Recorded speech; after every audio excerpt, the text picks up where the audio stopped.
প্রাকৃতিক দুর্যোগ, দেশি বিদেশি ষড়যন্ত্র মোকাবিলা করে দেশরত্ন জননেত্রী শেখ হাসিনার নেতৃত্বে অদম্য গতিতে এগিয়ে যাচ্ছে বাংলাদেশ।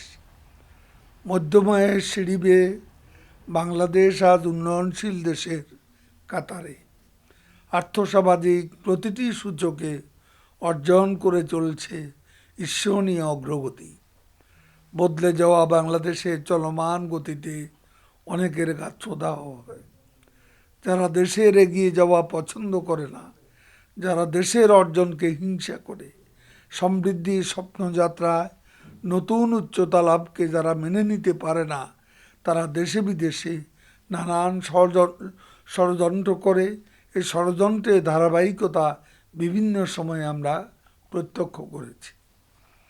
সম্প্রতি একটি আন্তর্জাতিক সংবাদ মাধ্যমে দেশের প্রধানমন্ত্রীকে জড়িয়ে যে অপবাদ, অসত্য প্রতিবেদন প্রকাশ ও প্রচার করা হয়েছে তা অত্যন্ত নিন্দনীয়। একটি আন্তর্জাতিক এবং স্বনামধন্য গণমাধ্যম এ ধরনের একপেশে এবং বানোয়াট প্রতিবেদন প্রকাশ করতে পারে বলে আমরা বিস্মিত। এতে বাংলাদেশের মানুষ গণমাধ্যমটির উপর আশাহত হয়েছে। ইতিমধ্যে পররাষ্ট্র মন্ত্রণালয় একটি বিবৃতি দিয়েছে। আন্তঃবাহিনী গণসংযোগ দপ্তরও এই প্রতিবেদনের নিন্দা ও প্রতিবাদ জানিয়েছে। আমরা এই একপেশে বানোয়াট এবং অসত্য প্রতিবেদনের তীব্র নিন্দা জানাচ্ছি। এটা স্পষ্টত একটা অপপ্রচার।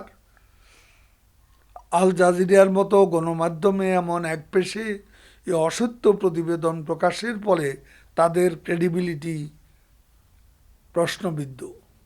দর্শক শ্রোতাদের মাঝেও দেখা দিয়েছে তীব্র নেতিবাচক প্রতিক্রিয়া।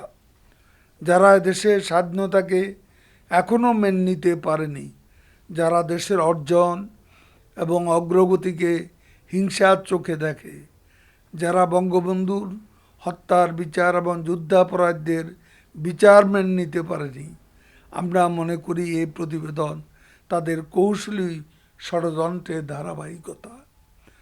আল জাজিরা টেলিভিশন সেই রাষ্ট্রবিরোধী অপশক্তির দাবার ঘুঁটিতে পরিণত হয়েছে। এর আগেও আল জাজিরা যুদ্ধাপরাধীদের পক্ষ নিয়ে দেশের মানুষের বিশ্বাস ও চেতনার বিপক্ষে অবস্থান নিয়েছিল। যুদ্ধাপরাধীদের বিচার বন্ধে লবিস্ট হিসেবে কাজ করা বিতর্কিত ব্যক্তি ডেভিড বার্গম্যানের বক্তব্য দিয়ে প্রতিবেদন তৈরি স্বাধীনতা বিরোধী উগ্র সাম্প্রদায়িক গোষ্ঠীর সংশ্লিষ্টতাকে স্পষ্ট করে। গণমাধ্যম এবং সাংবাদিকতার রীতিনীতি অনুসরণ না করে এ ধরনের ফরমায়েশি ও রাজনৈতিক উদ্দেশ্য প্রণোদিত প্রতিবেদন একটি সংবাদ মাধ্যমের গ্রহণযোগ্যতাকেই প্রশ্নবিদ্ধ করে। শেখ হাসিনার নেতৃত্বে আজ উন্নয়ন অর্জন আর মাথা উঁচু করে দাঁড়ানো এক দেশ বাংলাদেশ। তার নেতৃত্বের বিরুদ্ধে অনবরত একের পর এক ষড়যন্ত্র চলছে। All the prime ministers man শীর্ষক প্রতিবেদনটিও চলমান ষড়যন্ত্রের ধারাবাহিকতা মাত্র। তাই আমরা বলতে চাই, এ ফরমায়েশি প্রতিবেদন দেশরত্ন শেখ হাসিনার বিরুদ্ধে চলমান দেশি বিদেশি ষড়যন্ত্রের আরেকটি রূপ মাত্র। আপনারা জানেন, শেখ হাসিনা সরকার অন্যায়, অনিয়ম আর দুর্নীতির বিরুদ্ধে অত্যন্ত কঠোর অবস্থানে। ইতিমধ্যে শুদ্ধি অভিযানের মাধ্যমে অনিয়ম দুর্নীতির বিরুদ্ধে সরকার তার শূন্য সহিষ্ণুতা নীতি স্পষ্ট করেছে। দলের কোনো জনপ্রতিনিধি কিংবা নেতাকর্মীর বিরুদ্ধে অনিয়মের অভিযোগ হলে তিনি কখনো ছাড় দেননি। এখানে আইন নিজস্ব গতিতে এবং স্বাধীনভাবে চলছে।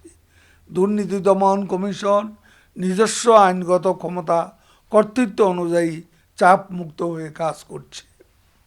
কাজেই কোনো ব্যক্তি বিশেষের দায়কে সরকার প্রধানের সাথে লিঙ্ক করা সাংবাদিকতার নীতিবোধকে প্রশ্নবিদ্ধ করে। এটি সঠিক সাংবাদিকতা নয়, বরং দেশবাসী মনে করে আল জাজিরার এই প্রতিবেদন সরকারের বিরুদ্ধে উদ্দেশ্যমূলক অপপ্রচারের নোংরা বহিঃপ্রকাশ। বাংলাদেশের গণমাধ্যম স্বাধীনভাবে কাজ করছে, সরকারের সমালোচনা করছে, কিন্তু দেশের এত ভাইব্রেন্ট এবং অ্যাক্টিভ মিডিয়া যেখানে এ ধরনের তথ্য পায় না, সেখানে আল জাজিরা টেলিভিশন মাননীয় প্রধানমন্ত্রীকে নিয়ে যে অসত্য তথ্য প্রচার করেছে তা অত্যন্ত নিন্দনীয়। আমরা মনে করি যুক্তরাজ্যে যারা বসে দেশ বিরোধী অপপ্রচার করছে এবং নানান উস্কানি দিচ্ছে, এর পেছনে স্বাধীনতা বিরোধী সাম্প্রদায়িক অশুভ চক্রের যোগসাজশ রয়েছে। তাই জনগণ আরও মনে করে এই প্রতিবেদন লন্ডন ভিত্তিক ষড়যন্ত্রেরই অংশ। এদেশে ৭৫ পরবর্তী সময়ে দেশের সবচেয়ে সফল প্রধানমন্ত্রী হচ্ছেন বঙ্গবন্ধু কন্যা শেখ হাসিনা।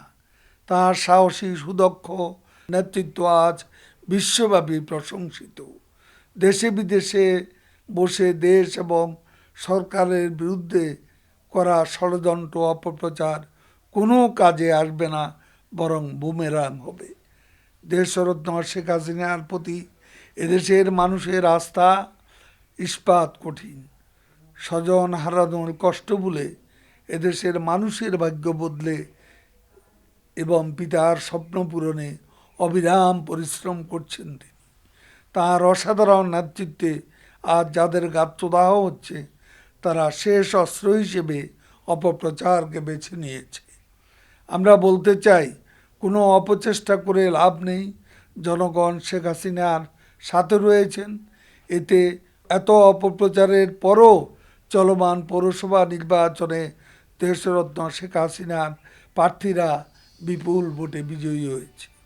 পরিশেষে আমি আল জাজিরা টেলিভিশন কর্তৃপক্ষকে দেশ বিরোধী অপশক্তির এজেন্ডা বাস্তবায়নে সহযোগী না হয়ে এ ধরনের উদ্দেশ্যমূলক বিভ্রান্তিকর এবং একপেশে প্রতিবেদন প্রচার বন্ধের আহ্বান জানাচ্ছি।